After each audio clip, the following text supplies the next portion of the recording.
maybe I should just start saying the climate change question. We'll go with that. Climate change is 100% real. There's tons of data. It is happening. We've had the hottest month on record for every month for the last several years. What can we do locally is try to incentivize local businesses or even any businesses in the region to reduce commuter traffic. That would reduce a great deal of the smog that we produce. And I am privileged enough to work with a company that allows people to work from home. I mean, my commute's only 6 miles right now, so I wouldn't be able to use it that much, but it's nice having that option.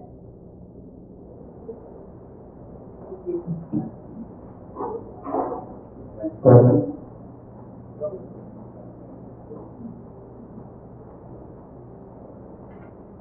I forgot to say my name. My name is Anne-Marie Wallet. And I would like to know for you, what are the pros and cons of the situation that Santa Clarita established their own city police force? I'm going to defer again to Mr. Bergen here.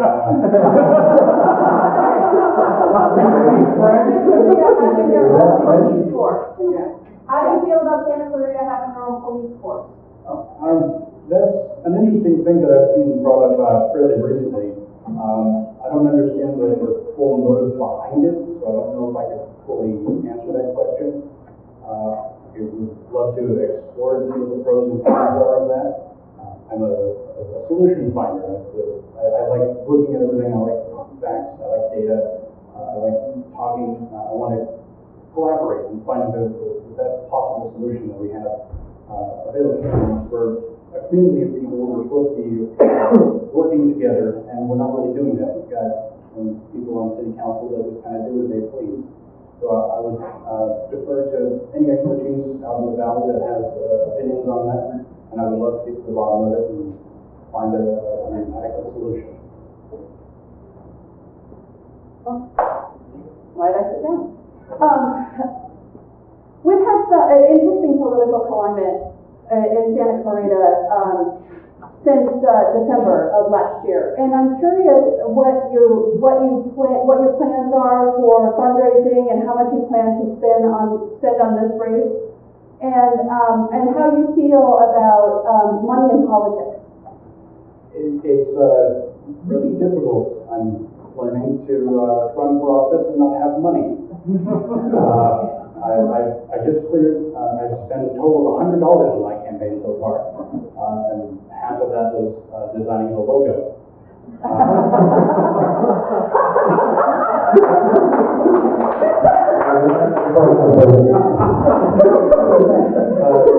It's real difficult to balance the constitutional issue of money is speech with running for office. I would love to get money out of politics because in this race alone we have close to $300,000 between everyone's war chests, and I'm going to go do signs littering the streets and see them everywhere. I'm going to try to avoid that as best I can with people on Facebook. You'll probably see a picture of me. Sorry. So it's difficult here. I'm trying to combat the old style of doing things and trying to be an intermediary between the old way of campaigning, losing money, buying a politician, and transitioning to a new way of doing things, a more collaborative way with citizens. So how do you feel about publicly funded campaigns? For instance, SB 1107. We're just shifting where the money is coming from, and it's not coming from one source. It's still going to be campaigns, and people taking campaign money and favors, and things like political action stuff that's doing campaigning for the person. How do you do that? That's a lot of legal issues that I don't have the knowledge to do.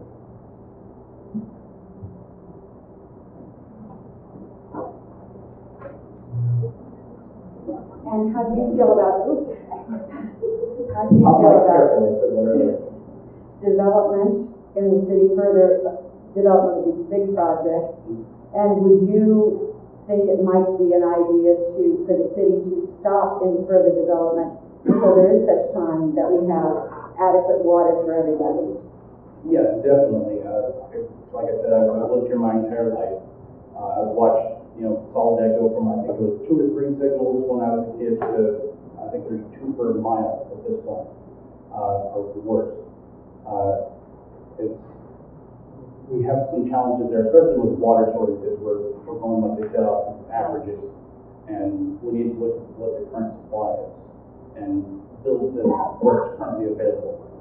And I'd like to see a reduction in the developments in town, because we're kind of running out of places to put them. They're just kind of tearing down the mountains we used to have and leveling everything.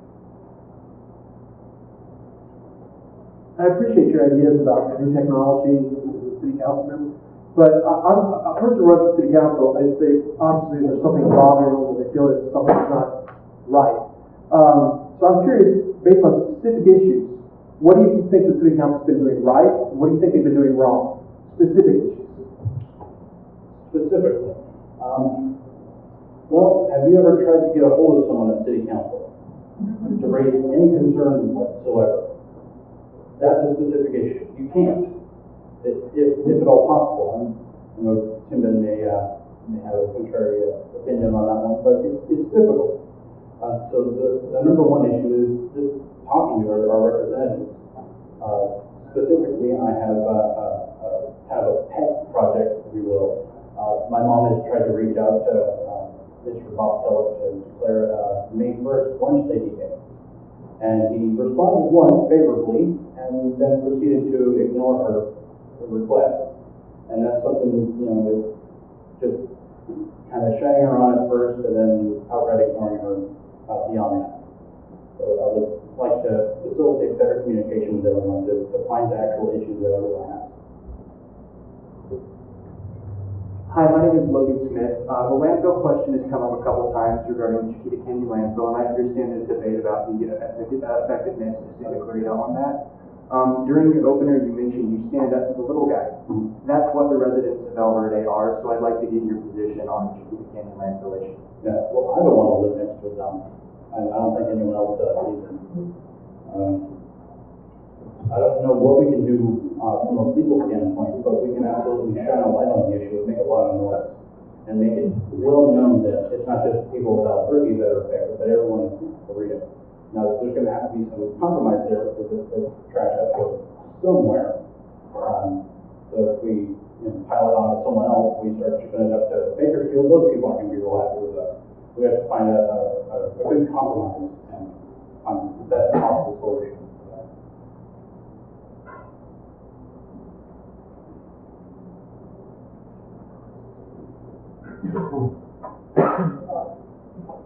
Are you familiar at all with the norms and procedures of the city council at all? I've been trying to freshen up on everything. I've been watching the recorded city council meetings, so I've been trying to learn that on the fly here. Okay, I would just like you to comment, if you could, regarding the treatment of Tim Bent by the other city council members in regards to his being passed over for mayor pro tem and appointed to the sanitation district. Whether you think that that's appropriate? It absolutely isn't. And I have to say, it's good to have a contrarian voice on the city council when everything just gets kind of railroaded by everyone else. So I applaud you for standing up and being a devil's advocate, as it were, for some of the issues that are going on. It's kind of sad how they've instituted explicit rules to kind of limit his efficacy. There's the Tim Bent rule. I don't think I would want that named after me. But that was kind of designed so that he has less of a say, and that's just not right.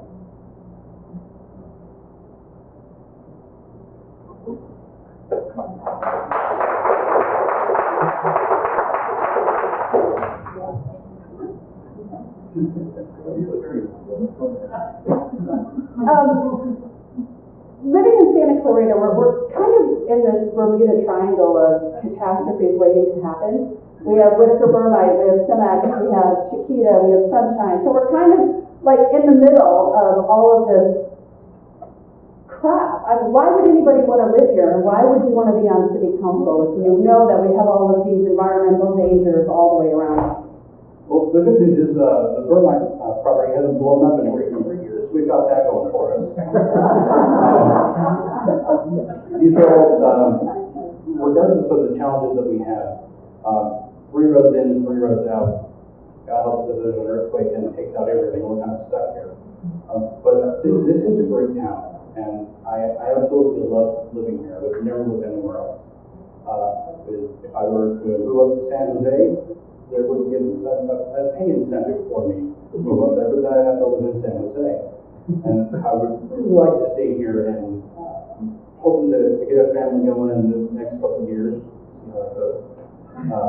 Maybe inundated with some political ambitions, we'll see. But I would love to stay here, raise a family here, and go on to the next generation.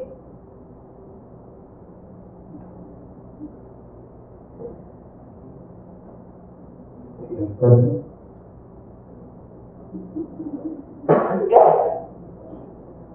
I'm going to follow up a little bit on the last question I asked you about specifics.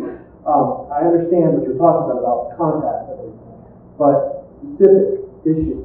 Let me give you some. Lindley, the digital billboards, the library. Where did you stand on those issues? How would you have voted if you were on the council at the time?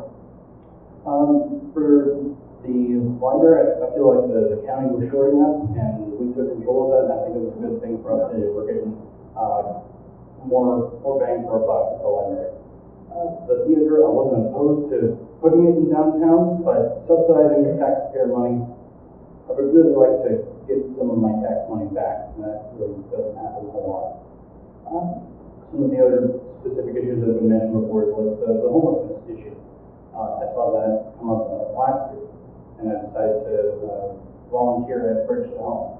I ended up, I counted this up just the other day, I ended up volunteering over 200 hours at Bridge to Home, just to get in on the front line, so to speak, and try to get a better idea on what the issues were, what these people were facing, the challenges, why there's so many people have been homeless for so many years.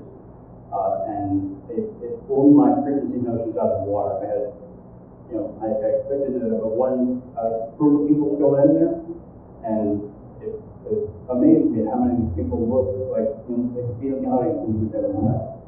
But they've been homeless for a decade or more. So I try to be hands-on with the issue and tackle them, and try to get to the very core of them and try to see how I can solve them. And that's what I'll try to do.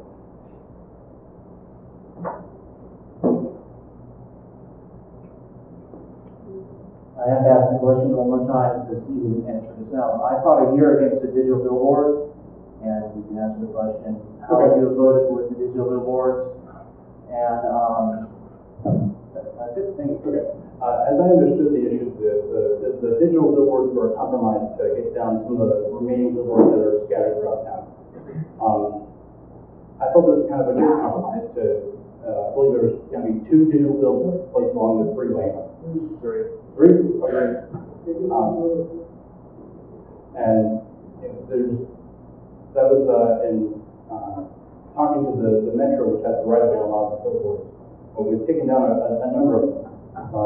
So there's got to be some compromise there, and I drive by where there would be currently 3 billboards every day. So I would be seeing them. I guess there are some issues with the brightness of them kind of standing out, and those would need to be addressed. But I probably wouldn't have been in favor of it had I been able to vote, but with some additional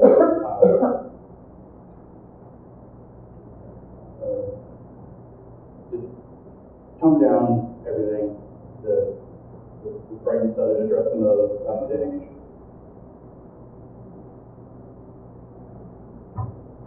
Do you have an opinion about putting a war memorial at Veterans Historical Plaza, and would you be in favor of taxpayer subsidization of putting a war memorial in Veterans Historical Plaza? I'm in favor of the memorial. I believe that we can do a fundraiser so that it's not forced upon the taxpayers to actually outright pay for it. I disagree with that wholeheartedly. And there's something that money gets used for that I don't have any say in. I'm against that. But we have a great community. We've done wonderful things locally with fundraising. I think we could do something like a Kickstarter to bring that to fruition.